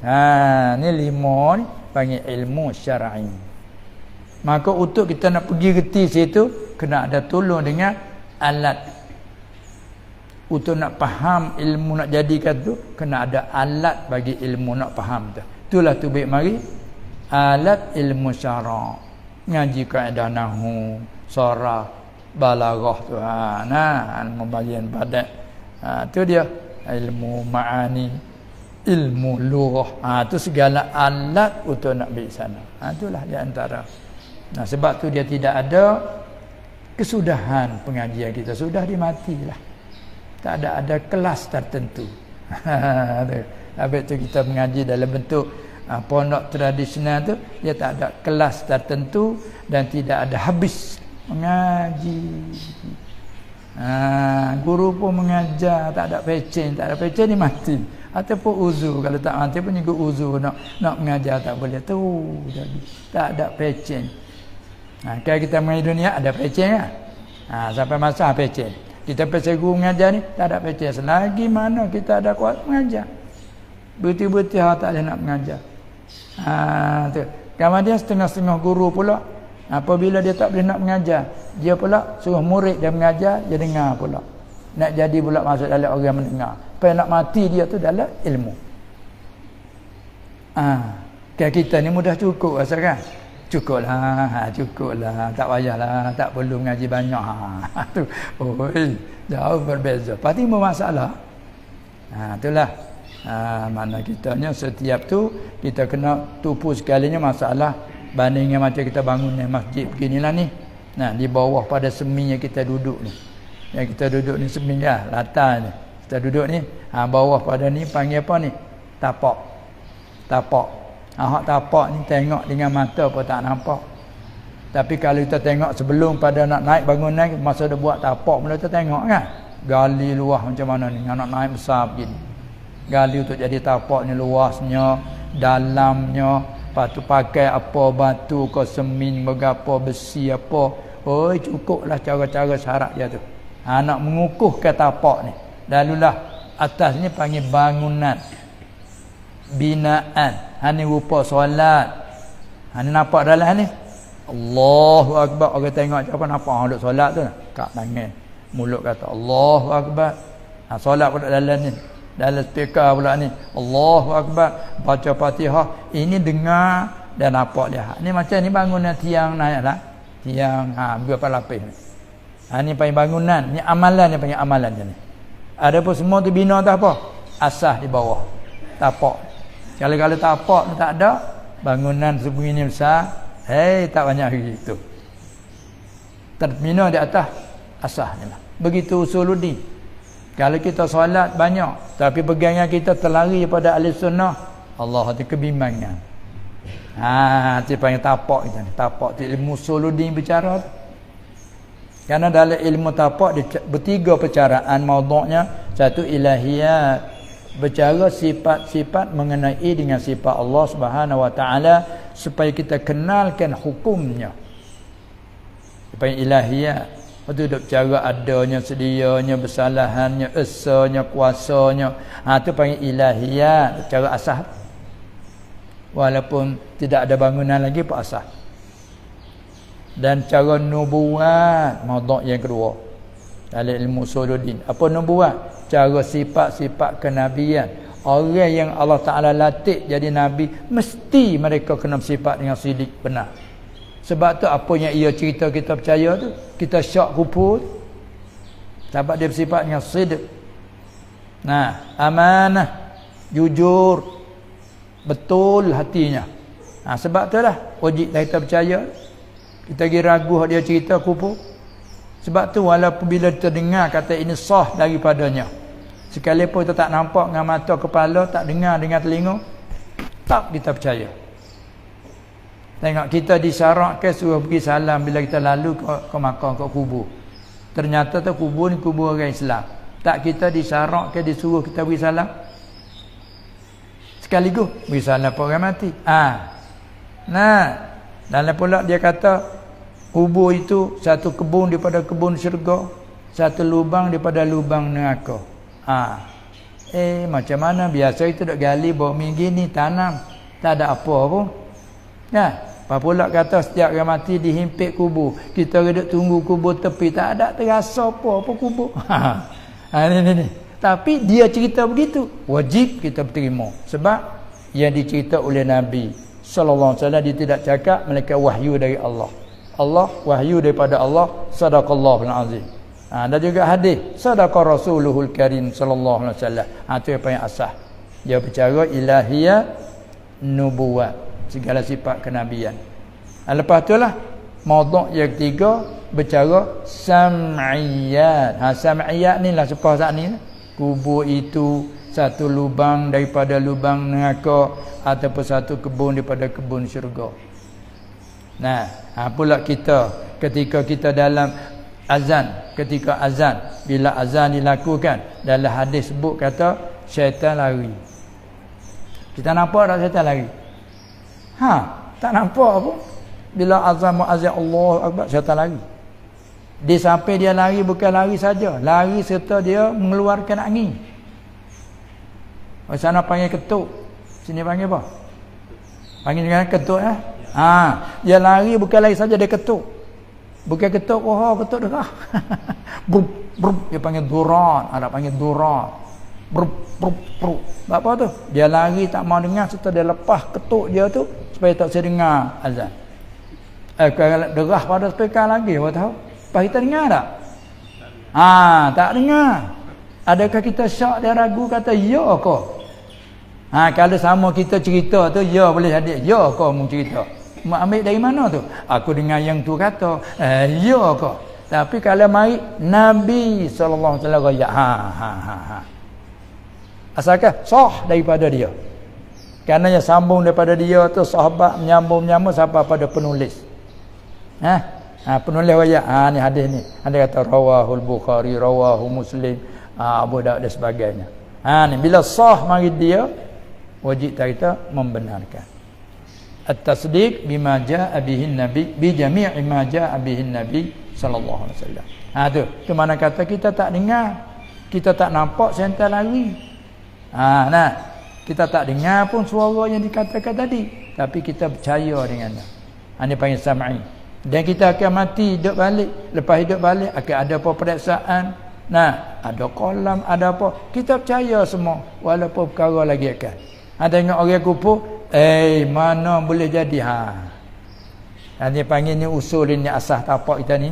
Tu bercara usuluddin. Tapi orang Islam kita tak faham, dia mencela juga usuluddin. Tak perlulah usuluddin. Ini susah sekali punca daripada kita tu tak belajar dalam medan agama, lagu itulah cakapnya. Sebab itulah dinasihatkan kita alhamdulillah dalam Kedah. Ni dan juga Kelantan, Terengganu masih lagi banyak sambung menyambung, masih ada lagi kan. Pondok tradisional masih lagi sambung menyambung, tidak kata hilang tak berganti. Hilang berganti, patah tumbuh hilang berganti. Alhamdulillah. Setengah-setengah tempat juga hilang tak berganti. Allah susahnya. Kalau ibarat kata kita dulu pernah duduk dalam lampu pelita, tapi bilanya rusak, tiang api rusak, macam duduk dalam gelap. Bagaimana rasa kita pernah duduk dalam cerah bila duduk dalam gelap? Susah hati dah. Kalau dalam gelap seterus tu pun susah. Teringin jugalah tengok kampung memang ada api elektrik, masa tempat kita pernah ada api elektrik, tapi tak boleh masuk lagi. Susah kerana kita nak pada cerah. Apa kata besok duduk dalam cerah, besok duduk dalam mewah, pergi gelap. Allah. Ini ibarat kata inilah ulama sebagai lampu, sebagai pelita untuk menyuluhkan umat. Pengganti Rasulullah sallallahu alaihi wasallam turun menurun. Bukan saja mereka mengganti dalam masa mereka, buat pula karangan-karangan karya yang mereka pungut, kutip ambil daripada Quran dan hadis, dijadikan kaedah. Maka kita ke belakang pula ngaji kaedah, boleh membaca kitab-kitab yang ditinggal oleh ulama terdahulu. Ratus-ratus ribu tahun dulu kita boleh baca kerana kita mengaji kaedah. Inilah panggil ilmu kitab Torah masih hidup. Walaupun tua pengarang dah meninggal, tapi orang belakang sambung. Cuba kita tak mengaji kaedah. Kitab tu ada, tapi tak boleh nak membacanya. Tak ada arti lah, ada sebab tak ada. Sebab semaya tak sah, semaya tu sebab tidak sembahyang kan dah. Ibaratnya begitu. Adalah syukur kita. Jadi Allah Ta'ala bagikan kita di tempat bumi yang masih lagi cemerlang dari segi agama. Ya, itulah syukur banyak. Tengah-tengah tempat ada kemajuan, penuh dengan kemajuan, tak ada lah pengajaran agama, insya-Allah. Itulah. Masa kita pun sekarang hampir 11.30. Hampir 11.30. Ada lagi 5-6 minit. Tu dah. Lepas tu biasa. Ada lagi satu lagi untuk memenuhkan jam 11.30. Boleh. Mohon Bapa jelaskan maksud nazar dan apakah syarat-syarat sesuatu itu menjadi nazar. Jadi nazar pada lughah, nazar dengan makna wa'd, janji. Pada semata-mata lughah, nazar arti janji. Kita buat janji dengan siapa-siapa pun panggil pada lughah nazar. Kita ada janji sesama kita, aku nak bagi kepadamu satu dua tiga. Mesti kena tunaikan janji. Nah, itu sesama kita. Apalagi dimaksud kepada syarak, nazar itu ialah iltizamu qurbatin lam tata'ayyan. Sanggup. Nah, sewaktu qurbah amalan ta'at yang belum jadi fardu ain ataupun yang bukan fardu ain. Terbenarnya fardu kifayah dan terbenarnya amalan sunat-sunat. Itu masalah qurbah lam tata'ayyan. Maka kita sanggup, kita memastikan nak buat sesuatu dengan kata-kata tertentu, maka jadilah atas kita wajib. Salah kita memperwajibkan atas diri kita sendiri. Kita memastikan atas diri sendiri. Pada asalnya qurbah tu tak ada pasti pun. Seperti amalan sembelih binatang di hari tertentu, nama dia panggil urban, jadikan Melayu kita tukar jadi gurban. Tukar jadi gurban. Jadi umumnya qurbah amalan taat yang sunat-sunat. Nah, itu apabila kita iltizamkan, bila kita memperwajibkan, kita memastikan, jadi daripada sunat jadi wajib. Contoh, ni kita puasa. Ni sunat. Tapi kalau kita nazar, masalah kita kata lillahi alayya an asuma hadzal yaum, adapun yaum Arafah, nama masalah sebagai contoh. Hak sunat tadi naik jadi wajib. Begitulah amalan qurbah apa saja tu, bentuk puasa, bersedekah dan apa saja perkara nak buat baik. Bila kita nazar, kau nak buat mesti buat. Begitu juga perkara bila kita nazar tu kau balik tak mau buat. Bila perkara tu masalah perkara sunat, maka mesti kita tak buat, jadi wajib. Bila kita nazar, maka nazar dalam pengaji bab dia pula, bab mereka ada sebut ada nazar lajat, panggil nazar tabarruk, macam-macam pula tu. Hanya bab dia pula tu, ulama hurai di sana. Jadi walau bagaimanapun perkataan nazar artinya janji. Yang ni kita janji dengan Allah. Ya mesti sirah, rukun dia, bukan syarat, rukun dia. Nak jadikan nazar, rukun dia kena ada sirah, lafaz. Jadi kalau di hati saja tak panggil nazar. Tak panggil nazar. Nazar dia kena ada di lafaz. Lafaz pun tu dia kena ada pula sirah iltizam dia panggil. Kalau semata-mata lafaz, aku nak buat gerban lemu ni, aku nak gerban lemu ni, dia tak panggil nazar. Sebab dia tak ada sirah iltizam. Sirah iltizam tu iaitu nazar tu.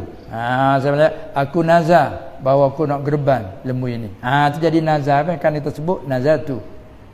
Ataupun dengan kata lain, lillahi alayya an udhiya hadzal baqar dan sebagainya.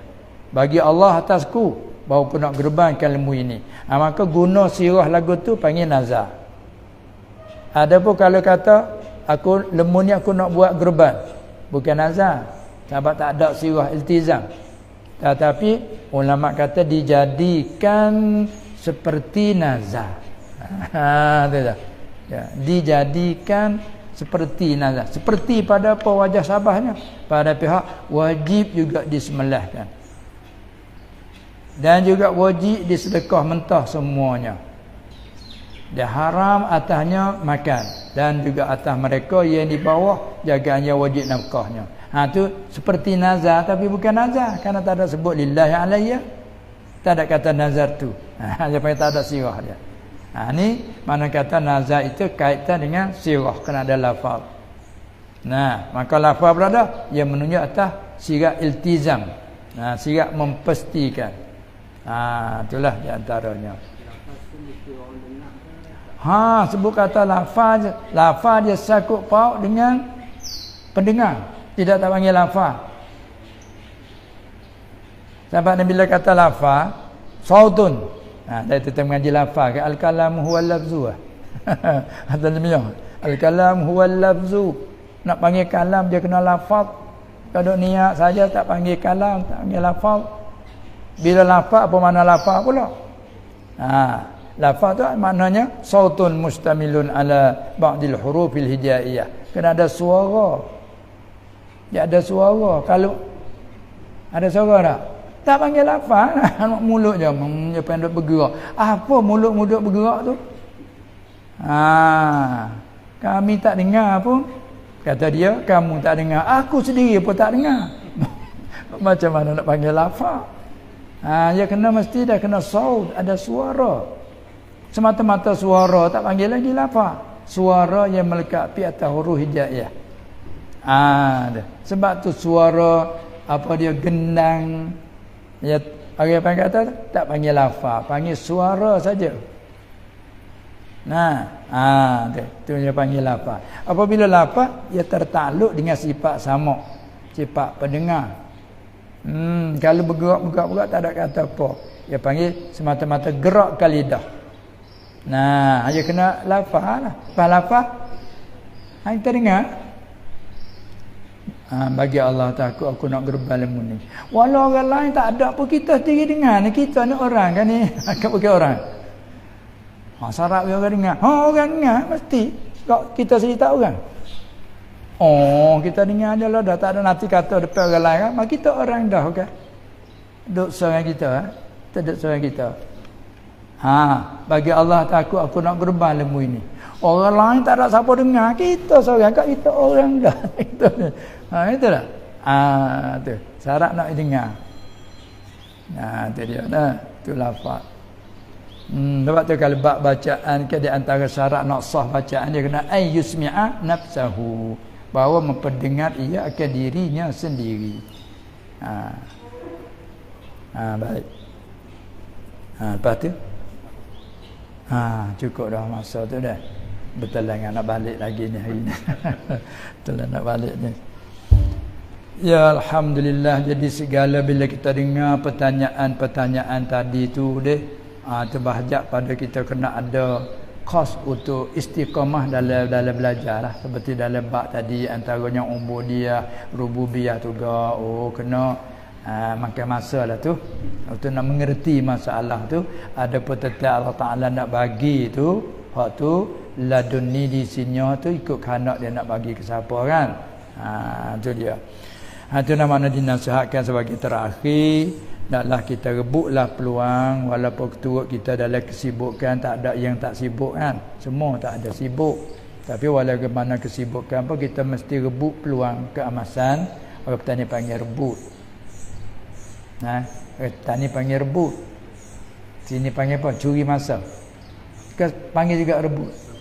Panggil tu dalam hadis sebut irtanim. Rebutlah. Maknanya ghanimah rampaslah. Asalnya harta ghanimah, harta rampasan yang dapat kan. Maka dia guna bahasa irtanim, rebut olehmu. Akan sesuatu perkara tu khamsan, pada 5 masa qabla khamsin kata. Pada 5 masa, 5 kelakuan sebelum datangnya 5 lagi. Di antaranya sebut hayataka qabla mautik. Masa kita masih hidup kan ni. Ini peluang untuk rebut masa hidup. Dah mati nak buat macam mana lagi? Qabla hayati hatu maklum. Mati nak buat macam mana lagi, dah mati. Lepas tu dalam keadaan hidup ni pula dah. Syababaka qabla harami. Hidup kita ni masih muda ni, kita orang muda-muda dah. Sebelum datang tua. Bagi orang muda ni masih peluang dalam muda ni. Kita kalau orang tua dah lepas dah. Rebut masa muda ni. Lepas tu mai pula ghinaka qabla faqrik. Semasa kita di dalam kesenangan sebelum dalam kepapaan mari. Rebut. Sebab kita nak amal dengan sedekah, kita nak amal dengan apa tu kan masa kita ada nak amal dengan sedekah. Rebut sekadar mampu. Dan wasihhataka qabla saqamik. Semasa sihat kau. Ni kita sihat ni. Kita sihat rebut ketika sihat, masa dia segar ni kita rebut. Kadang-kadang masa sihat kita tak rebut, bila uzur sakit barulah ya Allah panjangkan umurku kalau nanti aku nak hadir dalam majlis, aku nak hadir dalam majlis kuliah.